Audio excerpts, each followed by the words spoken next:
নেই। যাকাতুল ফিতরা দিতে হবে খাবার হিসেবে, সেটাই হাদিসে বলা হয়েছে। টাকা অথবা অন্য কোনো মাধ্যমে দিলে হবে না। সাধারণ সদকা হিসেবে সেগুলো দিতে পারেন, তবে যাকাতুল ফিতরা দিতে হবে খাবার হিসেবে। অনেকে যুক্তি দেখায় যে আমাদের নবীর আমলে টাকা পয়সার খুব একটা প্রচলন ছিল না, তাই যাকাতুল ফিতরা হিসেবে টাকা পয়সা দেয়া হয়নি, তবে এখন দিতে পারি।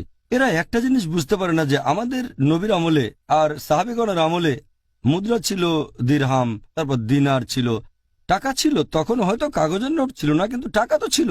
মানুষ তখনও মুদ্রা বিনিময় করত দিরহাম আর দিনার দিয়ে। তাই এই যুক্তিটা পুরোপুরি ভুল। এখানে বলা থাকছে এতটুক যে শস্যের কথাই উল্লেখ হয়েছে, শস্যই দিতে হবে, টাকা নয়। সারা পৃথিবীর মানুষ যদি টাকা দেয় তবুও সারা পৃথিবীর মানুষই গুনাহগার। তা টাকা হবে না, শস্যই হবে। পৃথিবীর মানুষ যদি কিয়ামত পর্যন্ত আর কোনোদিন শস্য না দেয়, টাকাই দেয়, তবুও সিদ্ধান্ত পরিবর্তন হবে না, শস্যই হবে। যা আমি একাধিক দিন বলেছি। আমরা ফিতরার যাকাত বের করতাম, সাম মিন তামিন, একসা করে খাবার, একসা করে কি তাম, তাম মানে খাদ্যদ্রব্য, খাবার।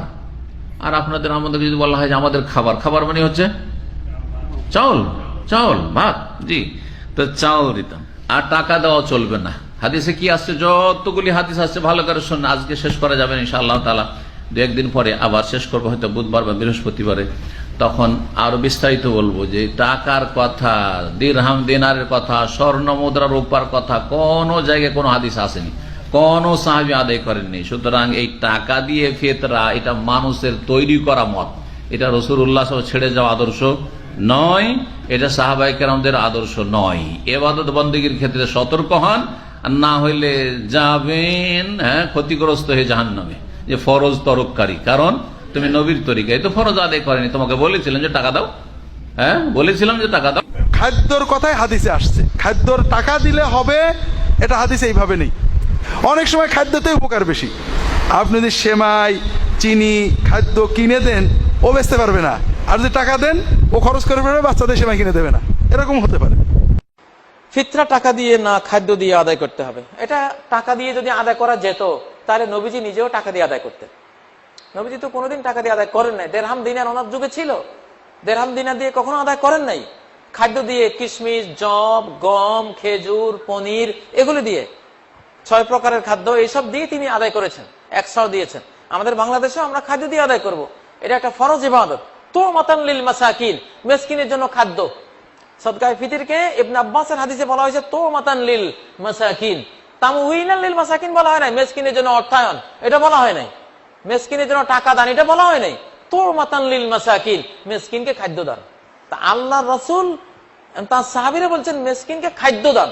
ফরাদ রাসূলুল্লাহ সাল্লাল্লাহু আলাইহি ওয়াসাল্লাম সামিন তুআমিন, 100 খাদ্য ফরজ করেছেন, 100 খাদ্য। আপনি আর আমি এত পণ্ডিতি করার দরকারটা কি? এই রাসূলুল্লাহ সাল্লাল্লাহু আলাইহি ওয়াসাল্লামের দেয়া যে নির্ধারিত যে পণ্যগুলো, সেগুলো দিয়ে দেয়া এটা নিশ্চয় সুন্নাহ, এবং এটাই হচ্ছে প্রকৃত সুন্নাহ। টাকা দিয়ে ফিতরা দেয়া যাবে কিনা, এর উত্তর হচ্ছে নবী সাল্লাল্লাহু আলাইহি ওয়াসাল্লাম টাকা দিয়ে ফিতরা দিয়েছেন এমন প্রমাণ নেই।